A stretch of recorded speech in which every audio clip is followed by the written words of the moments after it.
Welcome to episode 9 of the PMKEpodcast, the Phil Marriott and Katherine Ellis podcast. Just in case you were wondering what those initials stood for, it is PMKE. us. Do you know what I'm slightly worried about, though? Is excluding Stewie and also Max Ellis. No, maybe we could cram their initials into that somehow. I think that would be over-egging the pudding. Their regular guest is not their show. Let's not, you know... we have got both of them too much on. billing. Yeah. Well, they're on later. We've got another Meet the Manager with Stewie. We'll find out what happened a certain period of your career. We will. And we'll pick out a song that reminds you of that moment in time. Driving Miss Diva as well, your loving husband who torments you in the car. I say loving because he is loving, really, deep down. But he does torture you sometimes. I mean, let's put it this way. You know, I don't take any crap. No, you don't. And we have been together for 17 years. Yes. Prior to that, I think the longest I stayed with anyone was about 2. Okay. Honestly, because people are annoying mainly. Yeah. And he's not.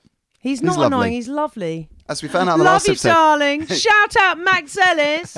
He brings you tea when you text requests. He's just a really nice person. He's really nice to me. He is. You know, because I mean, I am a bit of a handful, I suppose. Not for him, for other people. Are you talking about titty boxing now? Titty box, hashtag titty boxing. Well, and that. But yeah, people with tiny hands struggled with my boobs. No, that's not what I'm saying. Well, they got Phil. the nipple anyway. Oh, moving swiftly on. Yeah, other people that I went out with, you know, they start off saying, "Oh, you're such a strong woman. Oh, you're such a fantastic singer. Oh, you're so talented."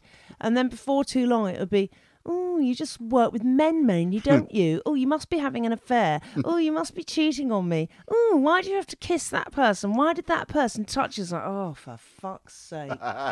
Oh, you must be, you know, oh, why would you want to be with me? And you end up thinking, well, I don't, because you're really boring. You don't trust me and you're paranoid. And then it'd be like, oh, you're obsessed with your work.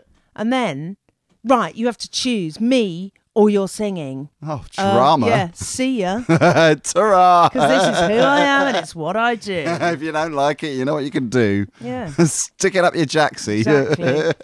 Get stuffed. We have got lots. Crawl back to your boring existence that I almost rescued you from, you twat. You had a few of them. I love how the opening segment of the PMK podcast has turned into a rant about your exes. That's why I love this podcast that we create. Whereas Max, if I do start kicking off or being a bit of a diva, he'll just go, hang on. What time is it?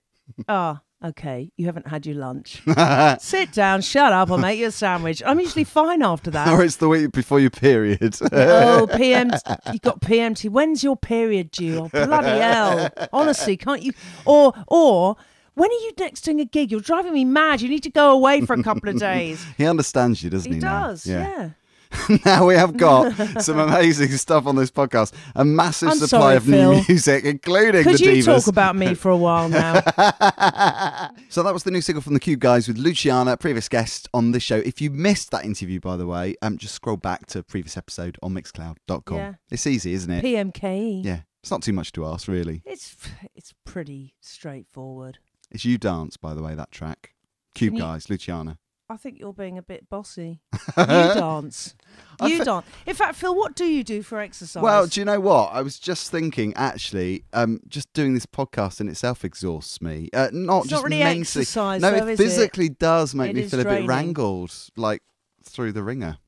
Yeah, it's being with me. A lot of people, you know, I have that effect on them. What you're experiencing, that's what most other men, apart from my husband, felt like being with me. Yeah, exhausting. And that's why we've been exorcised, not exercised. Exactly. I just kind of, you know, get the demons out.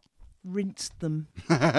Exercise. I've just joined a gym again. I did it before, and I keep updating on Facebook saying tomorrow I'm joining a gym and I'm eating healthily, and I'm giving up alcohol and giving up everything that I love.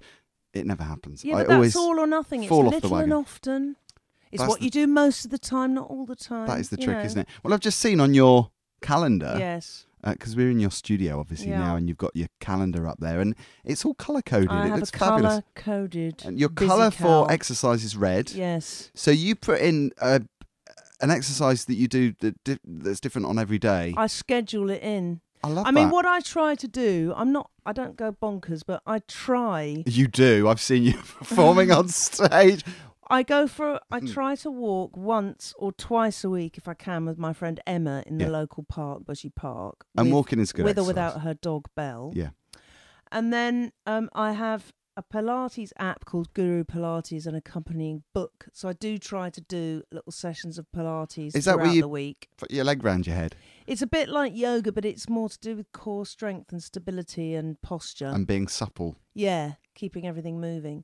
So this app, it's only $3.99 or something, but it's got ready-made sessions for different things like, your arse and your legs or your back or your posture or for relaxation or whatever. And they range from 15 minutes, half an hour, 45 minutes. So if I've got 15 minutes, I think, right, I'm going to do a session. So I do that quite a bit. It's very determined. Where did you do and it? Did you do it here at home? when I can. I love swimming. Yeah, swimming. I do it here because the thing is, it's not always possible to go out. And when, I am busy and I have a lot, I'm juggling a lot of things, my writing, my gigs, my family, Kids. my marriage, my home, everything. So sometimes it's just, like this morning, for example, I got the kids out the door at 8. Max was decorating Gulliver's bedroom. Kids off. I'd already decided the day before I was going to go for a walk. Otherwise, I knew I wouldn't get any exercise. So I walked for an hour from here through the park, went to Tesco's, picked up my shopping, got the bus back. Then I had a writing session on Skype at 9:30. It's all timetabled. You probably burnt off about 1,000 calories doing all of that. And the writing. Well, in terms of Weight Watchers points, because I'm back at Weight Watchers again. But, imagine how enormous I'd be if I never bothered to go. I'd be one of those people who had to be cut out of their house. And we're going in. We're going to extract the diva. We got the chainsaw to widen the door. This is the thing that's important to remember. I am a little bit overweight, but at least I do try. But you know what? To keep it vaguely under control. What I always say is, and it's not an excuse, I say to people, what is overweight anyway? I know if you're weighing yourself for your height and everything else and BMI and all that, that is perhaps what they say is overweight. There are healthy guidelines, and I am over what the government recommends by quite a bit. But I think you have a healthy lifestyle, though. I think you eat healthily. Could be worse. Apart from the cakes today, obviously. I don't take drugs. No. I don't drink that much. Except for Finn's night in. You do. Yes, you do. Well, not every day though. No. And I like to have a drink sometimes. Got to get your hair down and you let it down. Yeah, you don't. We eat vegetables and fruit every day. You do smoke another pipe occasionally. What? The husband's pipe. What are you talking about? Oh, you're bringing that up. Are we really going there, Phil? No, we're not. Moving on. Okay. So you don't want to talk about the disabled toilets at the hospital club? You're bringing it up, not me. I haven't said anything. Should we talk about that? It could be a story for the podcast, couldn't it? Anyway, but I mean, sexercise. That's good for you, isn't it? I know Kylie I suppose it depends on her ball. how active you are. Did you like that? My pelvic thrust movements. Matron. That's something for the video for our YouTube channel, I think. I've got a few bits of equipment here. I've got like a yoga mat, and I've got one of those rollers you can lie on your spine and do exercise. It's amazing when you take it off, and I've got a thigh thing that you put between your thighs. You go. When I went for the induction at my gym that I just joined, they this woman, I couldn't understand what I think she was Polish, and it wasn't the reason why I couldn't understand her, but it was really loud in the gym as well. And she was whispering. She was trying to obviously help, and she had her back facing us. So she wasn't actually looking at us you either. Couldn't understand a woman who was whispering with her back to you in a room with very loud music on. Speaking Polish. And you're surprised by this. She was talking about that thigh machine though. Oh. She said it's mainly for the women. Is that true? Is that because... No, you're going to be able to tell me this without getting too obscene. I'm not an expert. Is that because women like to exercise their...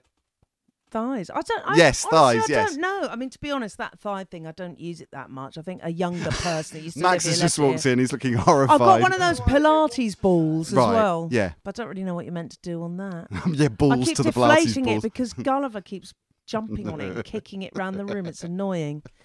Anyway, yeah. So I think the thing is, getting older. It's important to keep everything moving. Yes. Because if you don't, it will seize up. And you can see when you look at older people in the street, some people are unfortunate and they become ill and they get, illnesses that they can't do anything about. But most of us, if we use it or lose it, if you keep supple, keep everything moving, then you will, in theory, always be able to do that. There's no need to end up, not being able to stand up, not being able to kneel down to get a plate out the cupboard. Some people can't. God, just getting out of bed every morning. I've noticed it since I hit 40, but which was a couple of years ago, shall we say. I ache every time I have to get out of bed. Or, it's such a cliche, isn't it? When people say, I'm getting older because I ache when I get out of bed in the morning. But it's so true, isn't it? But if you get up and do a few stretches, there we go. This is what I'm doing wrong. Keep everything moving, Phil. Yeah, Diva's tips for the podcast. I think we might have to have a Pilates. When we set up our YouTube channel, perhaps we should do Pilates with the Diva. Which we're going to do, because people keep asking. I could be a Pilates instructor. We'd get Bailey Zook to do yoga. Yes, let's do it. Get a professional and me, an amateur. Yes. Telling everyone to do the wrong thing and ruining everybody's backs. Yeah, and everyone injuring themselves. No, we got a review on the way of a movie. Hang on, go on. because Max has just appeared to take a picture of us. Now, Max, we talk about exercise. Yes. Well, Max, as I keep saying, we've been together for 17 years. And in all that time, you have pretty much religiously been to the gym 3 times a week. How do you do it? I just can't. And mainly, you cycle there as well. Are you meant to hate the gym, even if you're fit? Because I can't enjoy it 100%. And every time I go, I do feel better afterwards, but it's such a chore, and I just hate going through the motions. You train with people, don't you? Are you training with somebody? No. See, that's the difference. Oh. Because you've got to train with someone. That's it, isn't it? And because... Tips from Max. Well, they support you. They encourage you. Like, obviously, Matt that I train with. Yeah. He's obviously quite serious, but he's an ex-boxer and he does strongman competitions. So fires you up. Well, it does. It gives you a target, and I think you've got to have some kind of target. Which That's is, what it is. Obviously not, I'm not talking about bodybuilding shows, but book yourself a photo shoot, buy yourself a pair of trousers that don't fit. Yeah, yeah. But also, if you're meeting someone, because you arrange to meet people, don't you? And then that makes you go and do it. It's like when I do a dog walk with Emma. If I know I'm meeting her, then I have to go. I can't think, I can't be bothered. Yeah. No, that's a very good tip, very good advice.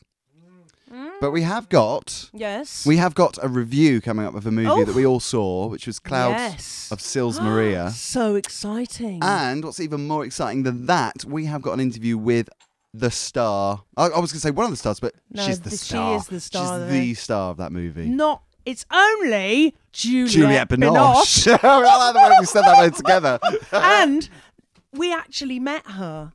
Didn't we? Did. Face to We face. did. It wasn't on the, Skype or anything. I know. Face to face. So exciting. It was. Erasure and Paradise from the excellent album The Violent Flame, and a previous guest on this podcast, not this one, obviously, not this episode, but if you want to scroll back on mixcloud.com, check out We're not going to bother podcast. telling you which one, because we can't actually be bothered to find out ourselves. It was Andy Bell. He was a lovely guy. Still is, actually. Still is a lovely guy. Anyway, we've got a movie review, and a very special guest, another one, Juliette Binoche, who is about to grace our screens in a movie called Clouds of Sils Maria. Yes. How would you describe this? How would you sum it up?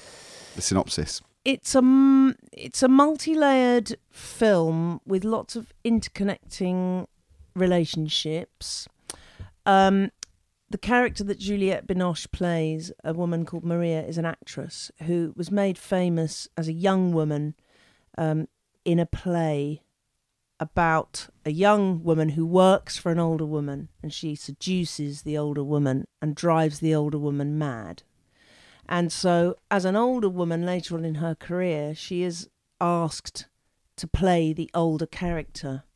So it's all the kind of feelings that brings up. And she has a younger assistant, so there's that relationship with her assistant, and then there's her relationship with her the person who she's going to co-star in the play with. And so just lots of, I really loved it. There's lots of it's a film that makes you think. And it's kind of clever because it interlinks so many different topics and things that you don't really think about necessarily at the beginning, but then as the film moves on, you begin to understand why What about those things were in the yeah. movie.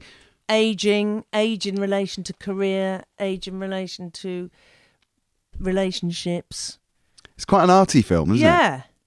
But not in a po-face way, though. It's not a pretentious movie. I really loved it. I'd Yeah. actually like to watch it again. I thought the acting was fantastic. The acting was really good. I think it really is the acting that really...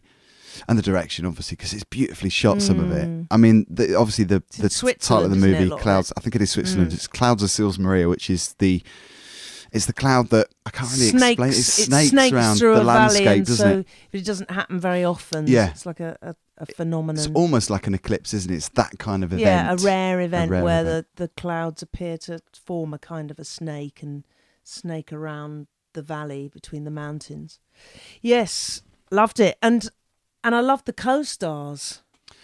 Well, one of the co-stars is Kristen Stewart, Yeah, who... Twilight. Yeah, I mean, he's famous for being in Twilight, but it's a role and a movie, obviously, which is completely different. Obviously, she's more mature in this, less grumpy, certainly, than in the Twilight movies.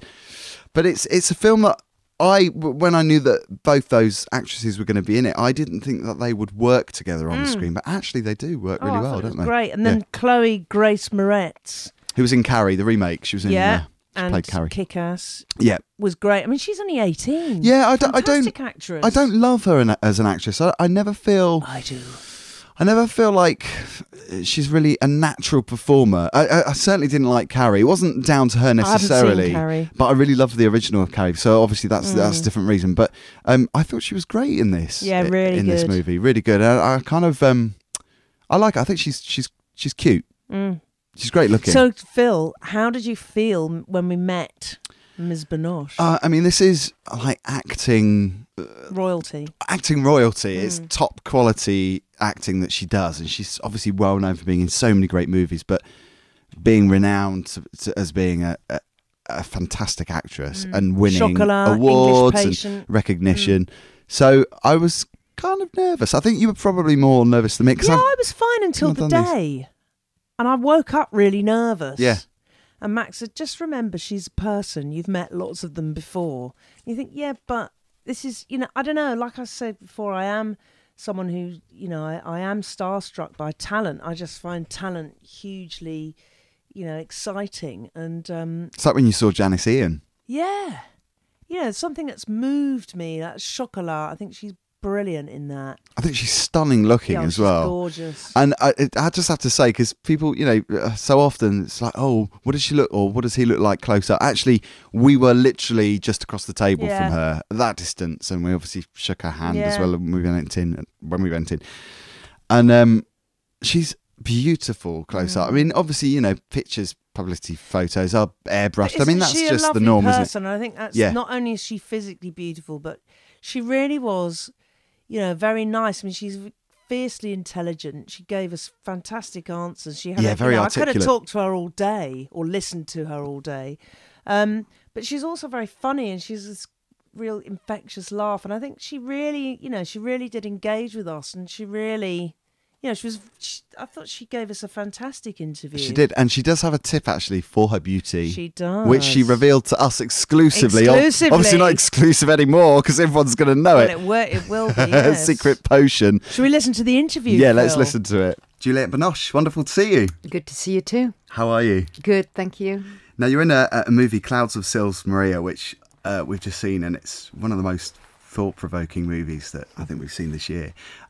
Quite a challenging role, I would imagine, for you and everyone that was in it, I guess, especially the female characters. Yes, because there are many layers, of reflection as well as situation, and it's almost, for me, in my character, there's almost three parts, the moment when she's more of the actress playing as an actress, with that kind of pride and still looking for the juicy success of the past and trying to, make it come back in her life or stay in her life. And then there's the time when she's rehearsing, and it's more kind of painful because she's going through a conflict of her life, and her assistant and the sort of frustration that she's going through. And at the end, when she is coming as the character and transform herself into the character. So bit by bit, you know, also the cutting my hair was very important because it was a way of the jumping, you know, you jump into a world and to the next ones.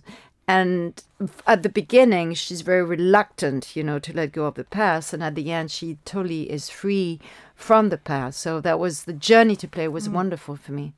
So did you find it therapeutic? Because in the movie, your character Maria grapples with age and the frustrations of the creative process. You and I are roughly the same age. And it's fair to say we're not young, but we're not old. But we're kind of somewhere in the middle. And I'm finding it quite tough. I wondered if you were and how confronting this role was in that respect. It's true that it's tough, but the challenge is really beautiful. For me, also because because of the people I met or the books I read and the reflection you have to have. Also, when you live your life entirely at each level, somehow there's no regrets because it's. I wouldn't like to go back because it was tough enough. Definitely. And when you understand what the challenge is, it's fantastic because what time gives you, it's a tool in order to change. And the outside it's changing, but inside it's changing as well. And the liberation you get from that possibility that is amazing. And for me, there are really three themes. It's the possession. You cannot possess anyone and anything really, because you know that you're going to leave at a certain point. So there's and anyone is important in the relationship. You know, you cannot possess a husband or a boyfriend or your children. You cannot possess. It's part of life. That's ontologic principle of life. This is it. You have to trust in another place. And there's a power. The power you think you have as an actor, it's very kind of, you know, emphasized. You have so much power over the media, the emphasis in the family, around your neighbors or friends and all. You let go. You have to let go of this power somehow because there are more powerful people coming, younger, and it's the theme also of life. So power is out of the way. You have to surrender, and the enjoyment as well.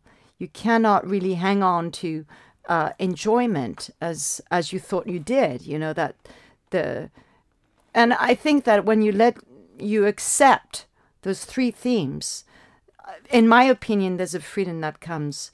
You overcome it, and what I gain, I'd say with time, I would not exchange it for youth ever.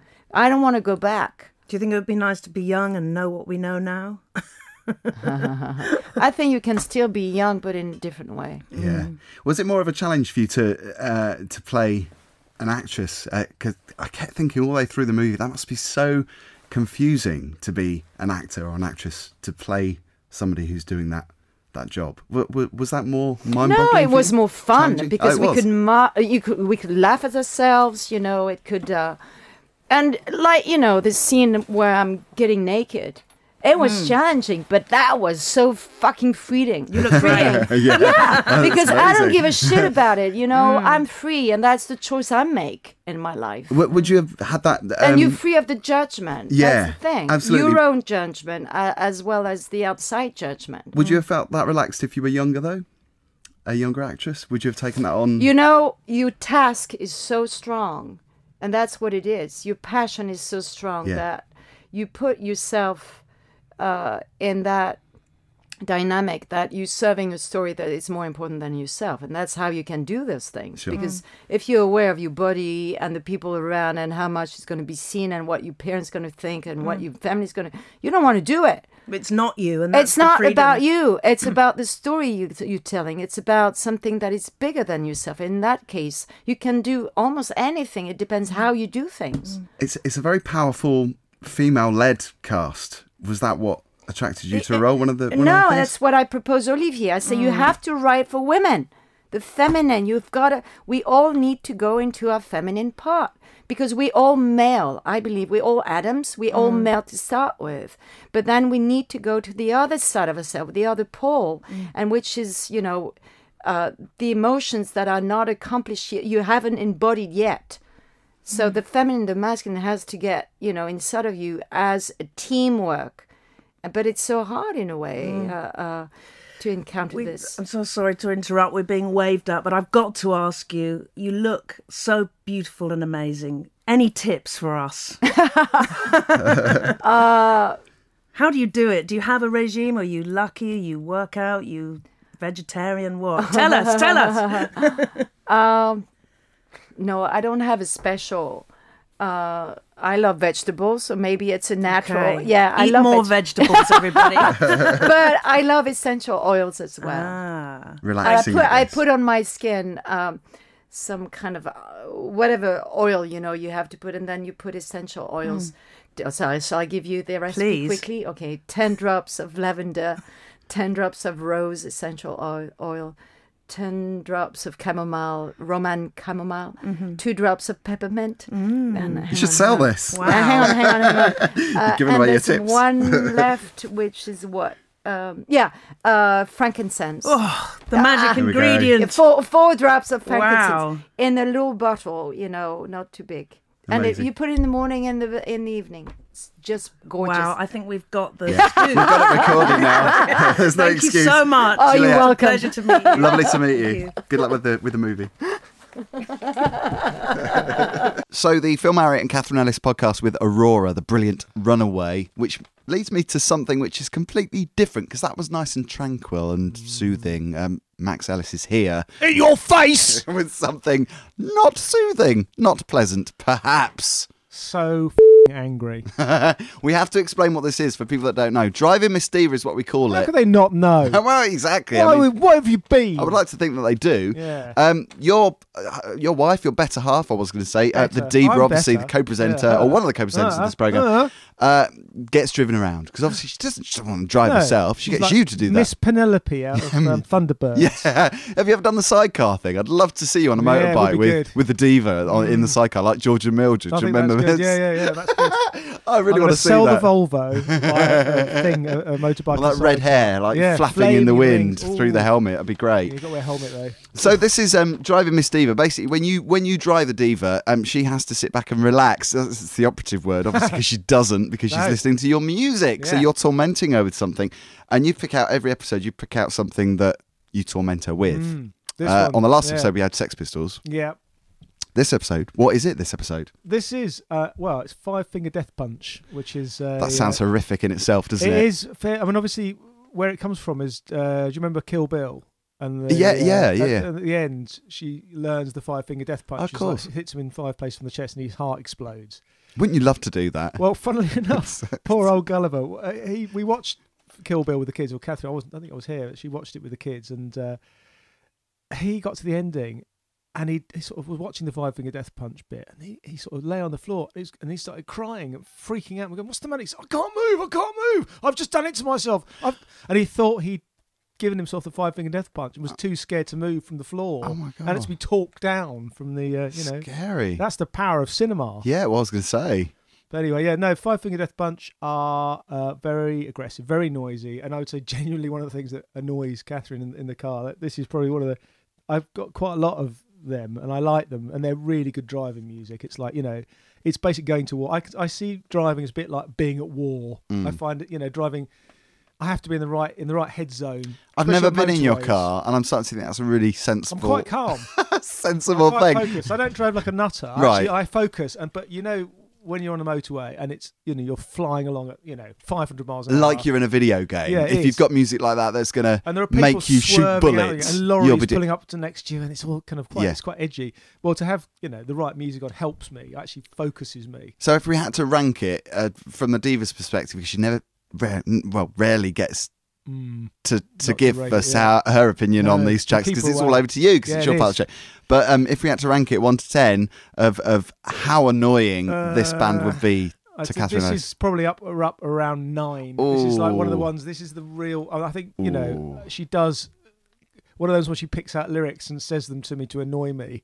Like, what's he saying there? He's so angry. Why is he so angry? You're What's not a he very saying? nice husband, Max Ellis, Oh, are you? come on, I drive her everywhere. Make you a bloody dinner later on as It's well. about compromise, isn't Yeah, it? it is. About give and take. Swings and roundabouts, Phil. Swings and roundabouts. So what is it about this track? And the track is called, what's the track called?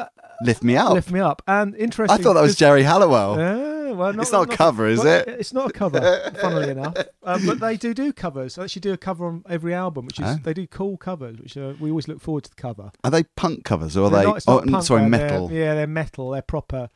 I think this is one of the bands that they play to people when the army are attacking people in caves and things in Afghanistan. This is the music they try and drive people out of their caves to. This is Okay. literally some of the music. The army is very, very pro-military, very, very right wing, not heavy right wing, but certainly gun-toting, tank driving bastards. These are people that go to see people in Iraq and support the war. Wars. Basically, they're warmongers. It would be really good if they did a cover version of someone like Val Doonican. Yeah, they could do. That would be just completely the opposit. Yeah. Sat there with a really cosy jumper Well, on. they've done. In his rocking they've chair. done more mellow things. They did. What's it called? Eagles. They've done an Eagles song. Okay, yeah. So this is a track that features Rob Halford out of Judas Priest. He likes his leather, doesn't He he? does like his leather, but he's the kind of, he's the archetypal kind of metal look that became almost like the archetypal clone look. He's got that kind of very gay, studs, and he is gay. And one of the few kind of out gay metalers. I mean, there aren't, that many. Think of obviously Freddie Mercury, but there aren't many gay metal bands. No. There is very, very sort of few and far between. And, Almost like hip hop and R&B as well. Well, Yeah, I that's guess changing so. obviously now because more Yeah. people are coming out that are making that kind of music. But I would definitely- say it's probably more so with metal, isn't it? Yeah, it's very, very. I mean, it's very sort of heterosexual and masculine and sort of isn't it? I mean, it's all thrusting metal rock. But then it's kind of cool. I like the fact he's gay, and it pleases me that that especially this band, Five Finger Death Punch, which are pretty hardcore political band. Obviously no problem at all. Great, he's a great singer, and he sings, and it's a great song. It's a really sort of powerful bit of uplifting rock. You need to introduce your Driving Miss Diva tune. Yeah, so this is Five Finger Death Punch featuring Rob Halford from Judas Priest and Lift Me Up, Lift Me Up, Lift Me Up, mother. All right then. So that's Max's Driving Miss Diva tune, which, as we've just heard, is delightful. As well as the band's name, which of course is equally delightful. Five Finger Death Punch. Lovely. Lift you know Me where that's Up. from, don't you, Phil? It's from Kill Bill. Kill Bill. I think we do have to say, because Ms. Binoche Yeah. kindly divulging her beauty tips there earlier, when she was saying it's a bottle about this big, I think we need to know the size. Yeah, it doesn't really if work you- on radio, does it, If or you on a actually podcast? send Phil and I a large amount of money, we will exclusively tell you A box of champagne. how big it is. Yeah. Because you just won't be able to make the thing unless you know how big it is. No, not really. That's I bet you've used that trick before, especially when it comes to bubbles. bubbles, darling. Yes. Yeah, about 5 inches, 5 to 6, like a little bottle of essential oil. Yeah, Anyway, I'm gonna try it. yeah. I was trying not to make a Anything comparison worth with a try, inches. isn't it? Yes. And moving swiftly on again. Thank you, Phil. Now we got remix news. Conchita Oh. versed. Now we know obviously Conchita is the winner. Was the winner of Eurovision last year Yes. with Rise Like a Phoenix. Very dramatic song. So this is a remix by you. It is by me and And my studio partner, who's Rich B. yes. We got Fabulous. asked, and you don't really turn down Conchita, the winner of Eurovision, do you? No. Really? We have remixed Conchita's new single, which actually is a year after her last one, because the last one was the Eurovision entry, which of course won, Rise Like a Phoenix. So everyone's been waiting with bated breath, to hear this. And we've got it for you today on the podcast. Well, how fabulous. It is called You Are Unstoppable. I think you are unstoppable, Katherine Ellis. I am. I think you'll find. So it's a song for you, about you. Oh my God, it's just, are you dedicating this to I me? am, yes.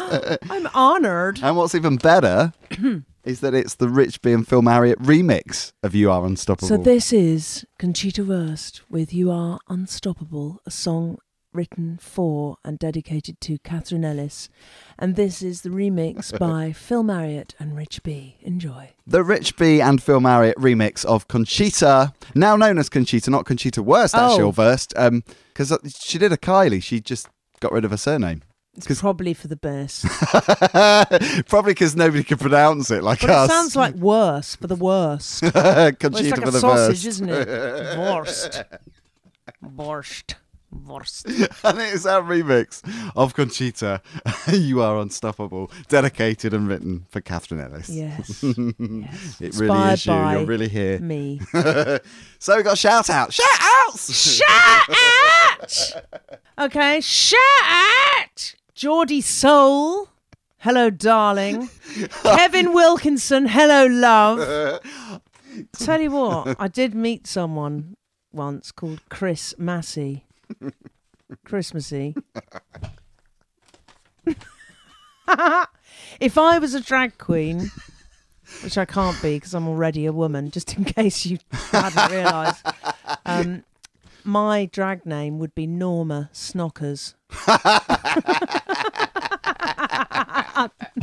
don't know why no one's done it, or maybe they have. Yeah, because there's already a Sweaty Bollocks, isn't there? I mean, a Betty Swallocks. Yeah. Norma Snockers. They're not, by the way. My mum went to school with a girl called Sally Tinker. S. Tinker, Stinker. I mean, please, do these parents not sit down with a pen and paper and actually check before they go and register their poor child's name? Bet she couldn't wait to get married. That kid was anybody probably teased in the playground, I would have thought. Stinker. But do kids actually get that, though? Yes. S. Tinker. It's on your peg, isn't it, at school and on all your books. S. Tinker, Stinker. Oh, talking of smells, I just got a waft of Max's curry. God, I wonder what on earth you were going to say there. Phil, you've lost your mind again. You're unravelling. Right, before you say some dreadful thing about me and Max at the disabled toilets at the hospital club, I'm going to shout out to DJ Alex Graham. Hello, sweetie.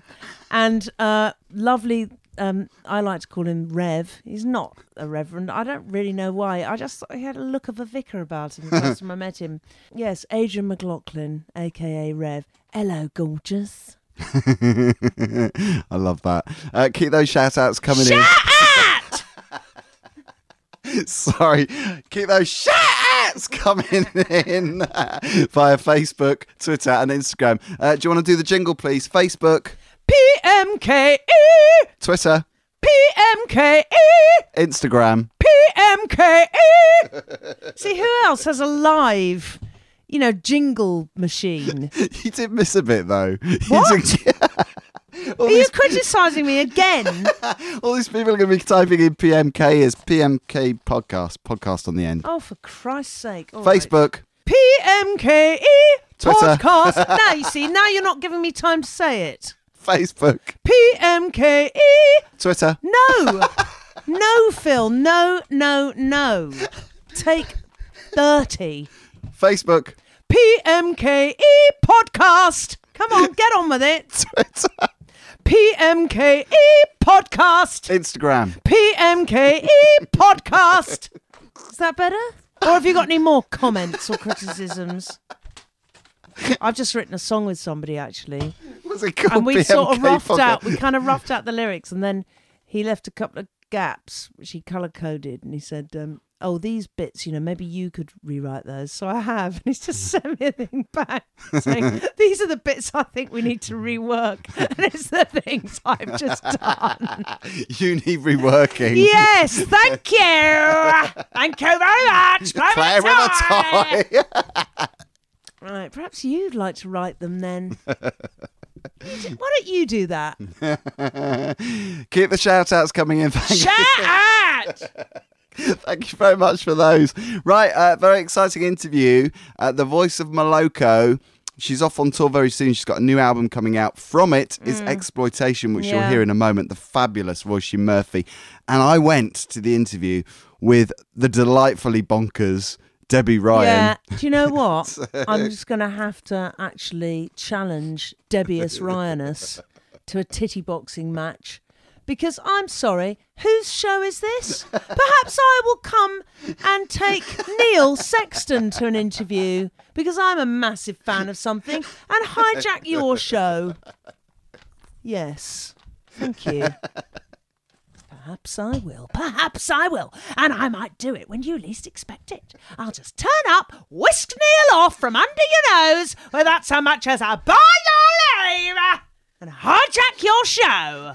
And make it the Katherine, Ellis and Neil Sexton podcast. Roisin Murphy, we are delighted to be here to meet you today. Thank you very much for giving us the time. Oh, it's lovely to meet you. Thank you. How fantastic to talk about your album as well. Can I just say, first of all, perhaps a provocative title? Hairless Toys. Yes, perhaps. Was that the intention? I don't know. I mean, for me, it has no meaning at all. It's kind of one of them things like an ink blot, you know, when you go and see the psychoanalyst, you're sort of like, what's that mean to you? It's sort of what's interesting is what other people interpret it as meaning. Yeah. But it comes from a mistake. It's something that Eddie thought I was singing, but I wasn't singing it. I was singing Careless Talk. Ah. And so he thought I said Hairless Toys, and he noted down that the name of the track was Hairless Toys. That is the best story. And also, talking about misheard lyrics, for 6 years I was singing You're Dating My Daughter. And Cliff, who used to run QX magazine, he came into a meeting, he goes, what the hell are you talking about on the radio? Playing You're Dating My Daughter. And he finally corrected me.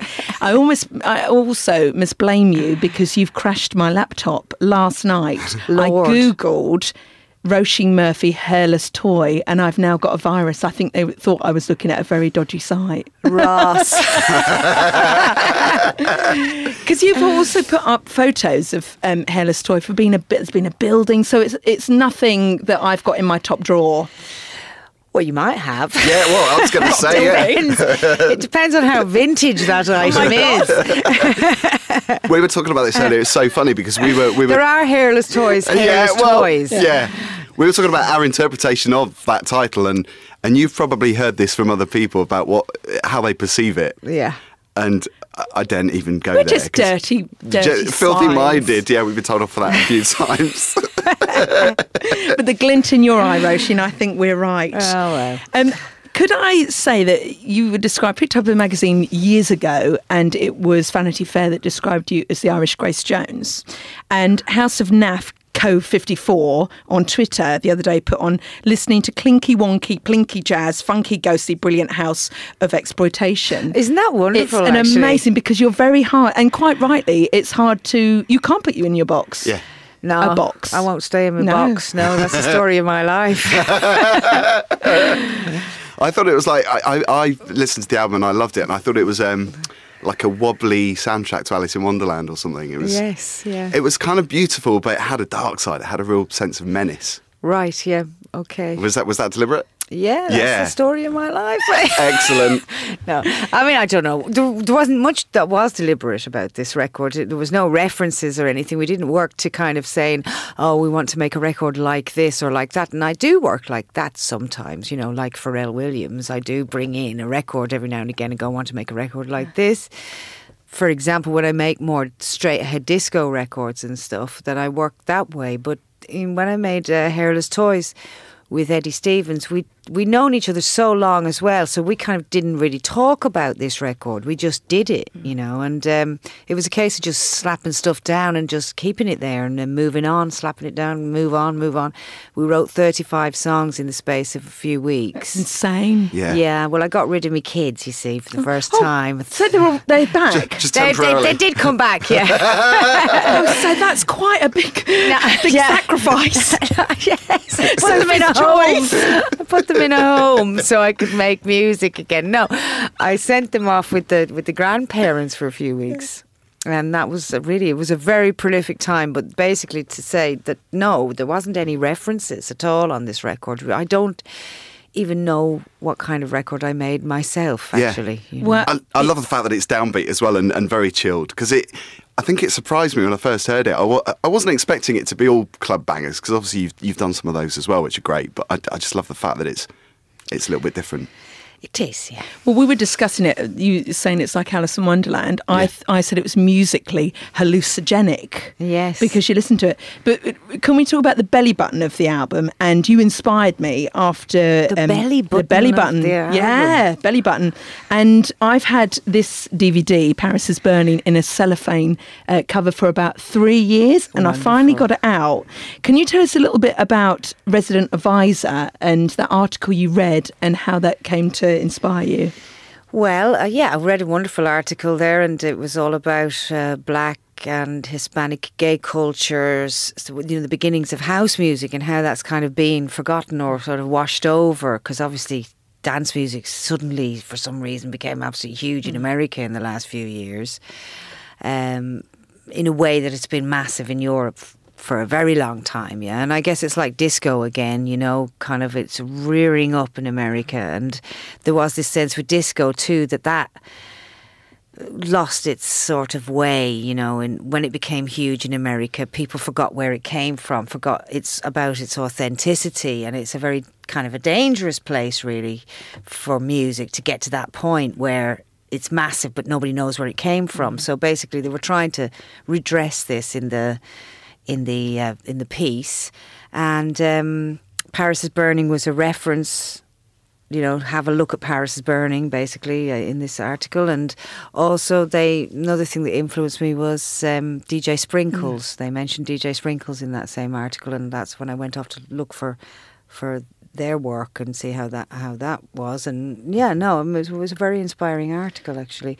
But Paris is Burning is amazing. Fabulous, isn't it? It's an iconic film as well, isn't it? And I think it's something that's really important for LGBT history. It should come free with your new album. It should really, yeah. Well, maybe not free. I was quite shocked, Roisin, to discover, realise that this was your first album for 8 years. I thought you'd done a Kate Bush on us. You'd gone away for half a century and not released anything for a while. But it is, isn't it? It's 8 years. 8 years, but they went by really quick. Yeah. Those 8 years. I just sort of closed my eyes and opened them again, and the 8 years were gone. Really. Scary, isn't It wasn't all idle, was it? Because there's me, Senti, and falling in love and having kids. So that's it's not a hobby, is it? No. There was some beautiful, beautiful lyrics on the first single, Gone Fishing. Yeah. And, as gay people, I think you absolutely strike a chord. And the lyric, my mother's mistake, my father's heartbreak, is just beautiful, and talking about, fleeing a horrible life to become a bird of paradise. Yes. This really has affected you, this film, didn't it? Yes, it did, yeah. I mean, I think that I relate to it in some ways. Obviously, I think there's universal themes in the in the film as well. It's not just specific to gay culture or to the drag culture of the 80s in New York City, although there's something, the way that scene sort of is, well, actually that's sublime, the way it kind of shows itself, but in a smaller way, let's say in my life, when I kind of was a teenager and I had to be on my own as well when I was 15. And I got my own little flat when I was just turned 16 in Manchester. And I was surrounded by people who loved music. And they became like my family, So that was a universal feeling that I had, a feeling of connection with the film. And also as a performer, I feel connected to it. That, I love the beautiful flamboyance and the light and the sparkle and all that, and yet this kind of river of complexity and depth and pain even, melancholia going right through those performances too.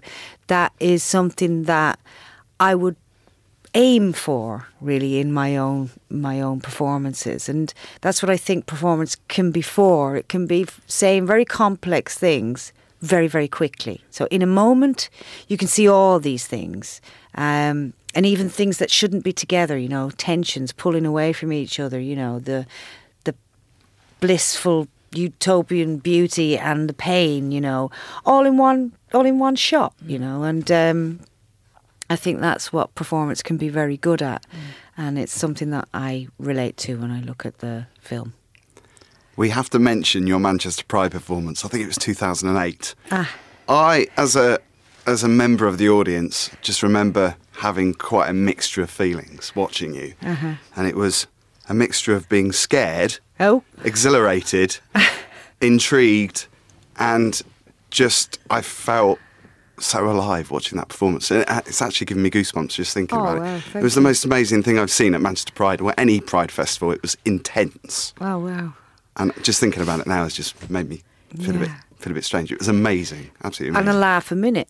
Yeah, well, it was. I just remember it being quite aggressive and very electronic, very hard-edged electronic. But also, you were changing outfits almost like after every song. It's the most amazing thing to watch as well, because I don't think I've ever seen anyone as part of a performance just get changed so often. No. You had like a clothes rail with about 50 outfits on the side of the stage. It was amazing. Did you enjoy that show? I did. It was wonderful. Yeah, I mean, I had two lovely girls touring with me on Overpowered as well. So it was quite a sexy, sassy vibe to the Overpowered thing, and it was very disco orientated and whatnot. So how that's going to compare with Hairless Toys era of live, I actually don't know. You know, I mean, I know that there are. Although I've been away for 8 years, I actually have done a few disco tracks as well in between times. I've just had one out called Jealousy with... we know. We've been playing it. And then I did another one called Simulation with the same producer, and, you know, I've done bits and bobs, really quite dancey stuff in between. So I need to represent some of that as well as Hairless Toys. So there's going to be a little bit of a mix there. But it has to be a bit different. It has to be. Obviously, it's going to be. You know, it's 8 years later. I'm a different No, I'm not a different person. I was going to say I'm a different person. I'm not at all. You've evolved. It's exactly the same bloody person. But it will be different, you know. It's going to be different. Well, Jackie Crozier, who used to run Manchester Pride, she put. We've said we'll come in to interview you, and that we can't repeat it. Can we? Can't repeat. But she was so excited. Oh, she loves you. It was bleep. Yeah, it was bleep. There is a track on the album. Phil and I were talking about it that we keep coming back to and playing again, and it haunts us. And it's Unputdownable. Yes. Is it about a book, a person, or both? Yeah, my favourite track on the album. Well, actually. It's not likely to be about a book with me because I can hardly read, but it's about a bloke. Yes, it's about my partner that I'm with now. It's just a very straight ahead love song, and the book. I use a book as a metaphor. Actually, it's the most straightforward song on the record. Stunning. I think. But it really is just an open-hearted love song. We're also talking about your lyrics. If anyone said to you, you know, I'm overpowered, and the lyrics you've written about people are probably the most flattering thing you can ever say to someone, did each person that you wrote them about know that you'd written about them? I don't often write pointedly like that. You know, I don't. That's one where I did, but many times I don't really write like directed at just one person.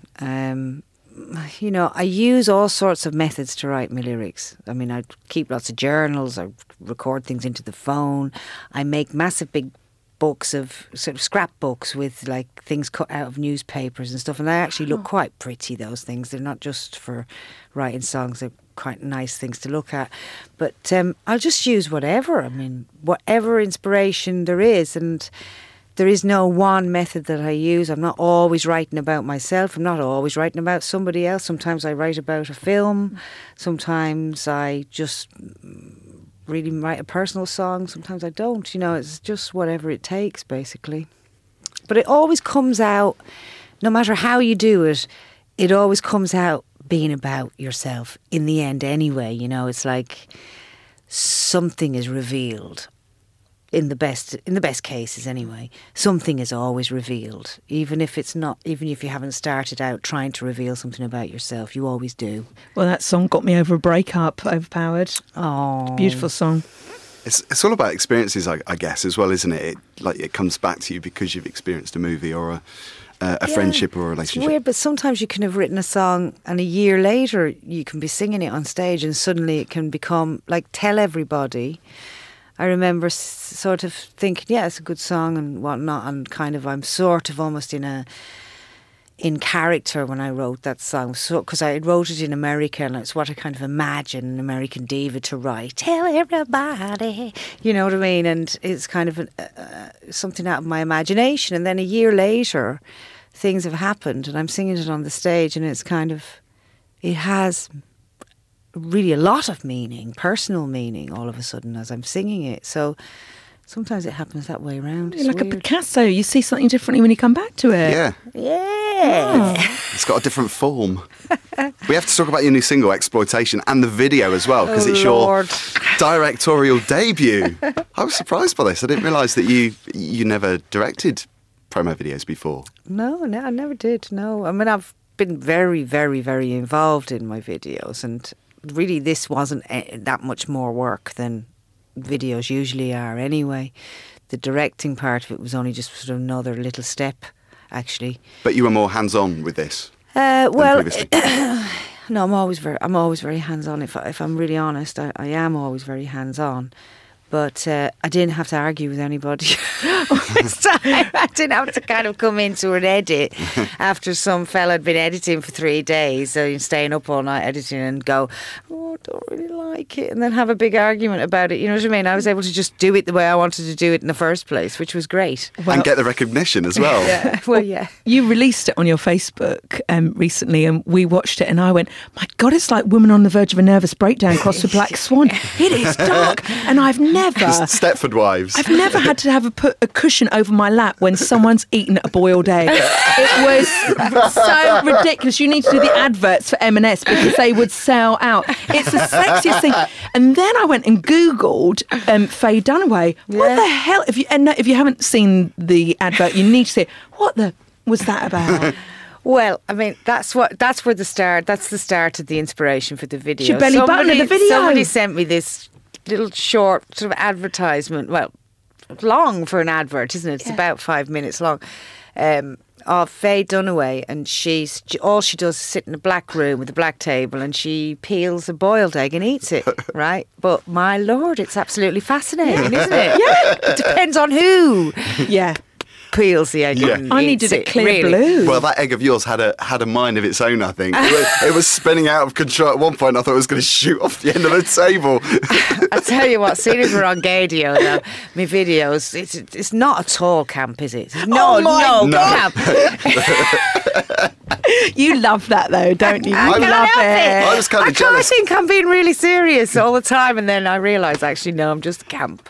I was jealous because I actually wanted to Diva. be you in that video with all those outfits and those hairstyles. Amazing. It's like you said in the behind-the-scenes documentary that you wanted it to be a kind of, with the fashion, it had to be that kind of tacky nylon feel of the clothes. And I just think it's just perfect. Yes, it really sums up the 70s as well. Yeah.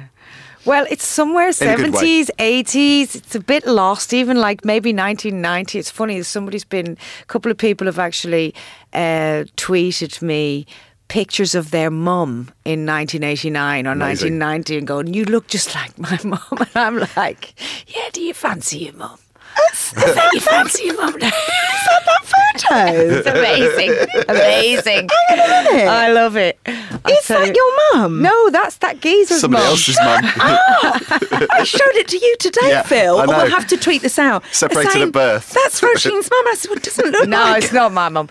My mum looks even more like me than that. You know, in 1990, she was the absolute spit of me in that look with the gold earrings and the short hair and all that. We need a photo on Instagram. We need to see this. I need to get one from that era because it's really like doppelganger. It's really freaky. It's a great look.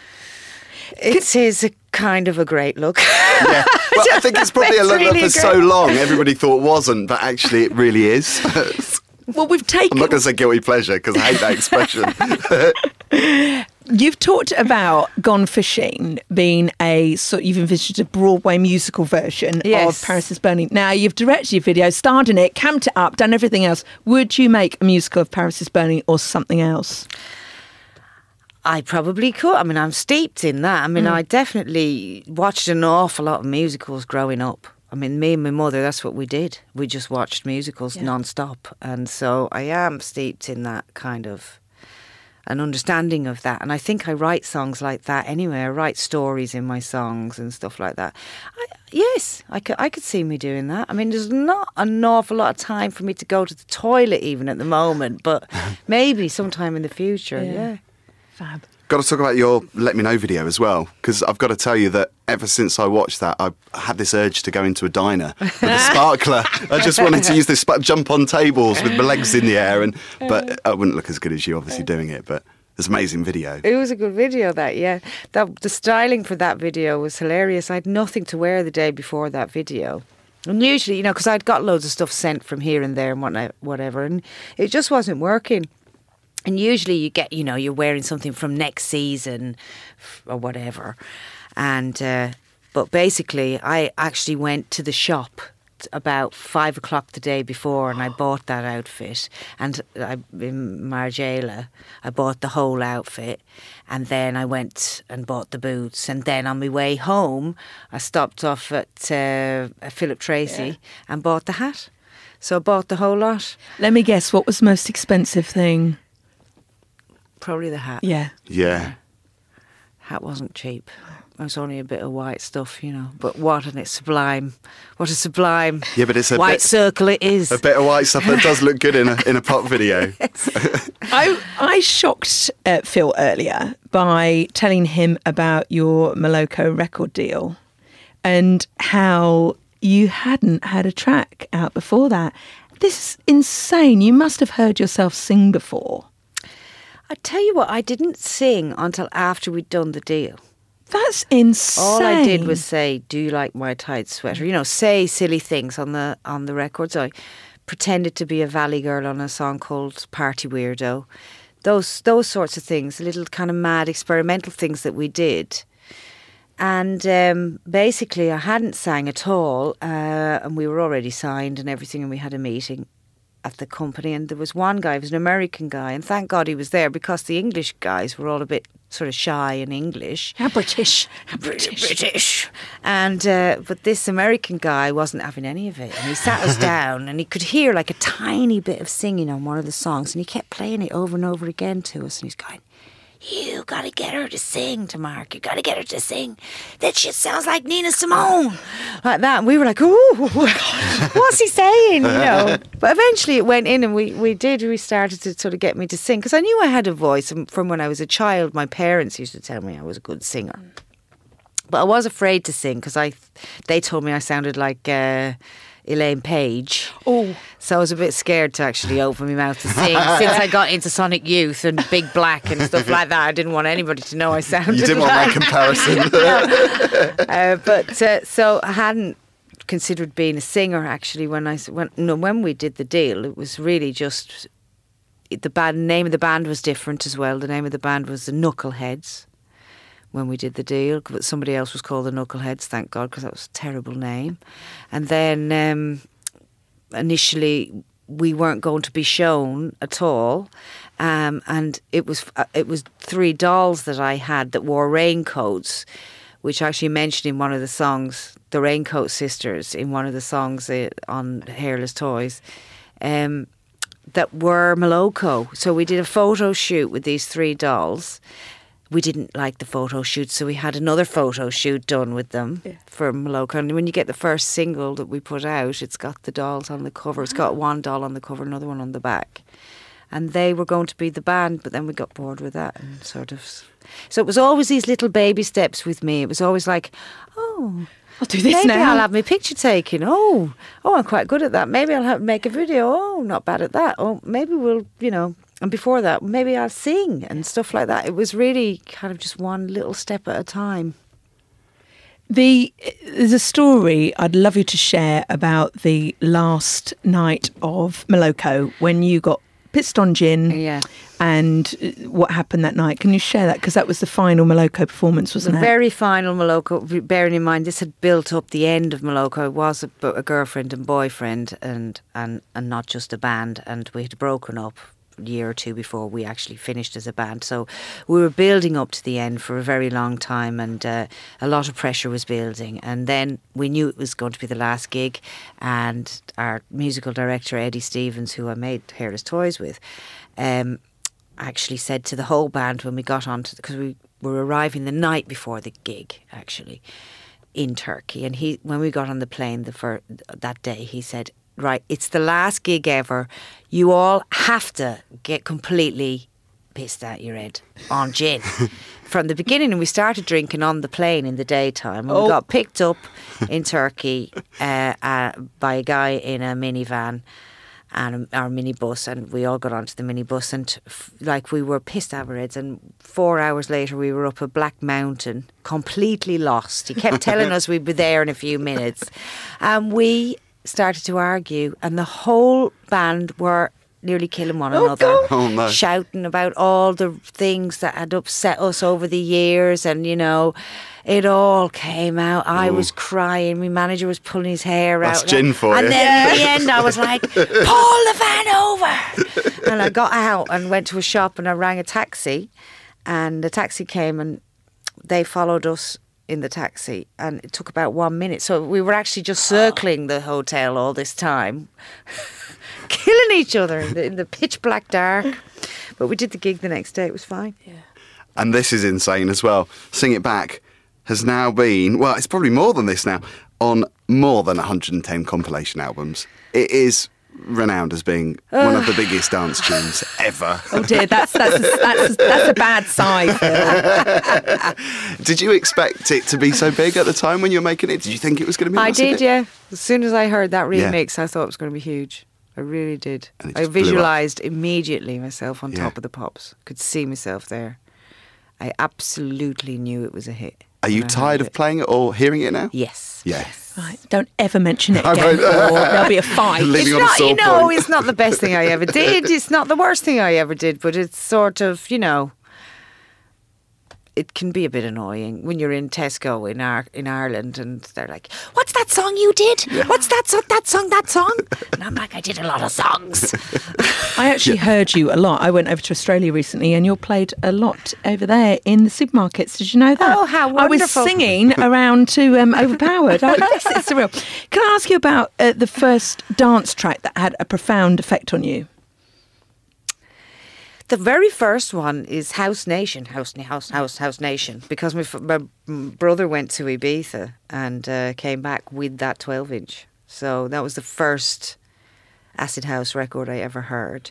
But I think perhaps the first one that I absolutely loved was Voodoo Ray, because I was in Manchester and it was massive. It was like an anthem for the city, So you moved out of your home very young. If you were in a flat on your own at 15 or 16. 16. I just turned 16 when I got the flat. Yeah, that's I very was young. Living in a friend's house early before that. Yeah, that's incredibly young. Is that did you think I want to spread my wings and go somewhere else, or? Well, my parents who broke up around that time were my age, were my age now. Yeah.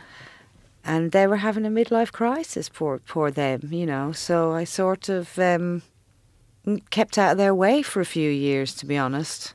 They were great up to that point, and they were great after, a few years after. But in those years, they weren't any use to me. I think I knew that instinctively. And I went off and did my own thing. Yeah. That's three of us who left home very young. I got thrown out of my house too. Oh, did you? Same sort of reason. Incredible, isn't it?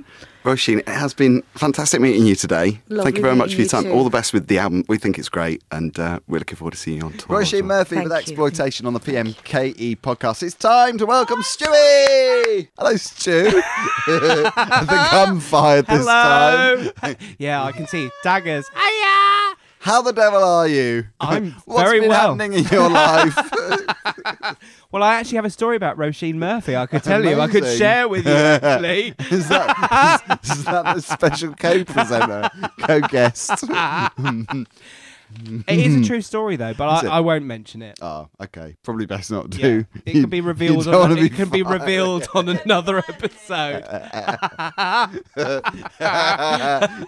So we like to share stories of life on the road with the Diva, and what better person to ask than you, who've obviously been on the road with the Diva, as the Diva's manager and friend. Yes. I'd like to think you were a friend as well. By the way she's looking at me at the moment, there is clearly no friendship there. It's gone.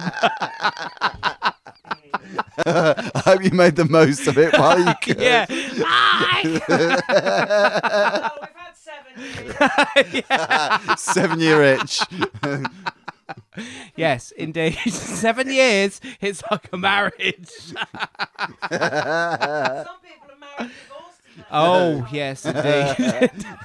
So, Stewie, what story have you got for us on this episode? Well, this is actually a story that we do laugh about quite a lot, and we actually make quite a lot of reference to it, particularly when, and this will become apparent as I tell you the story. We were going to Siberia, and we had to fly to Moscow in order to actually then go on to Krasnoyarsk, isn't it? I think. No, Novosibirsk. No, it was Krasnoyar. Oh, I don't know. Krasnoyarsk. Anyway, it was whichever place it was that we went. What is the place? I don't know what the place was. It was Krasnoyarsk. Krasnoyarsk. Yes, that's it. Right. Okay, I knew it was something like that. But anyway, so we were waiting for our connecting flight to take us to Krasnoyarsk. She's coming over. Remember in the airport, you put those blue plastic overshoe things on, and you forgot, and you walked out with the thing. When you go through what? Go through check-in. Yeah, they make you put these things over your shoes. Yeah, you took your shoes You on. put it on your food. On over your socks and put your shoes in the thing, and then you put your shoes on over the plastic. Oh, that's right. I didn't know. My feet feel really weird. Yeah. I just hate to think how many other people wore that on the same day. My feet feel really weird. Well, they felt really sweaty. Even more so. It's like sweaty bread, isn't it? When you get sweaty bread in the carrier bag. No? Have you ever had that? Sweaty bear. Yeah, when bread goes all sweaty. Don't you mean sweaty toast? No, well, there's that as well. That but as well. sweaty bread, when you get... Have you never had sweaty bread? Am I completely using it? Have you never had sweaty bread? Phil, I think you need to quit while you're ahead. Like all the condensation inside the bag of bread. No? Do you pick your food out of the bin?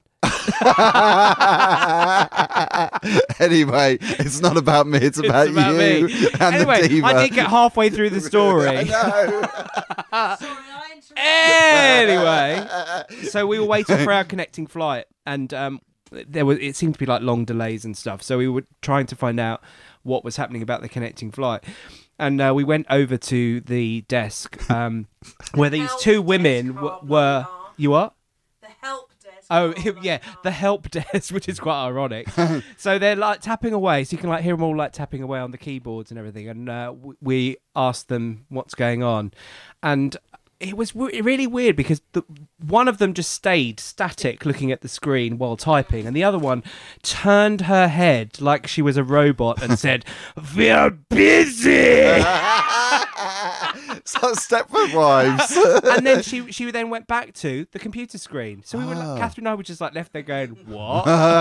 They're busy. So we were just going, "We're busy."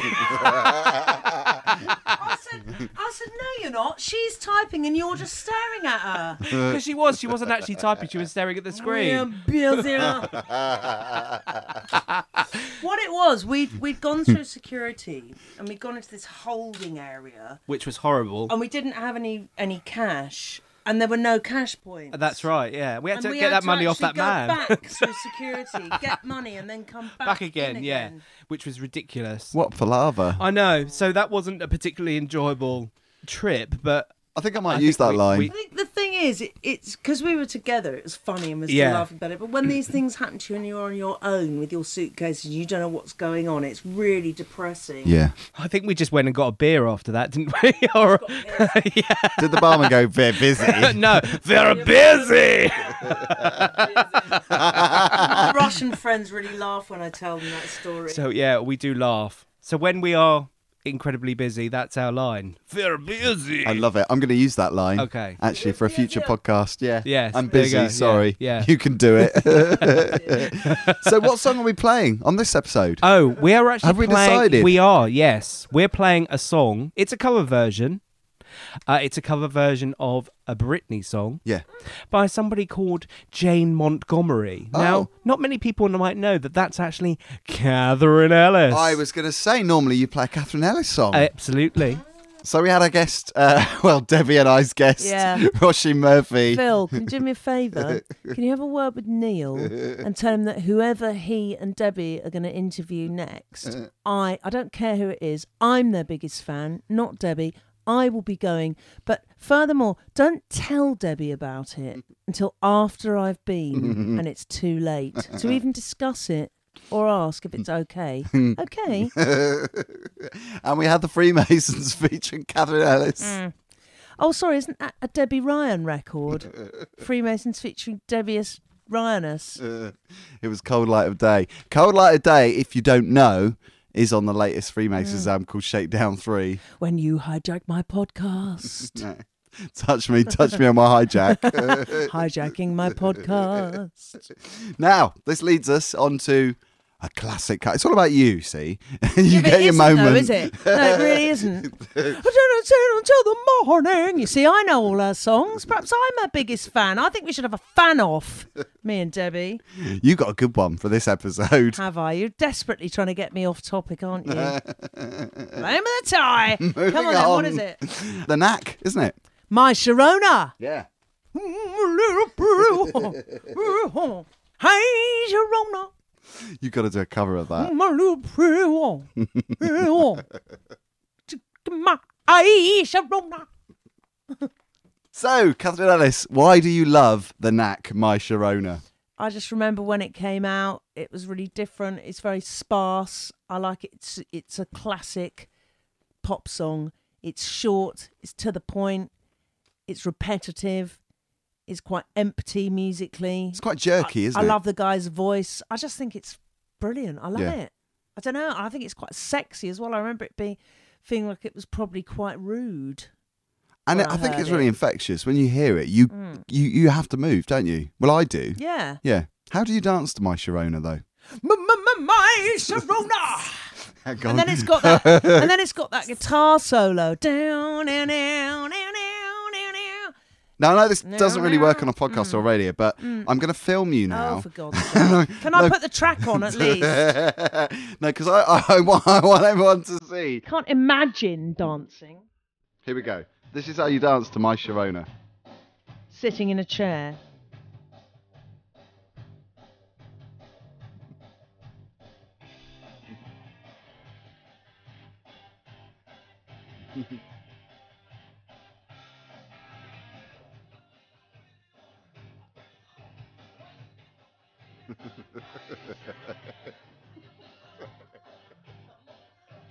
I am a trained dancer, obviously, so don't be intimidated.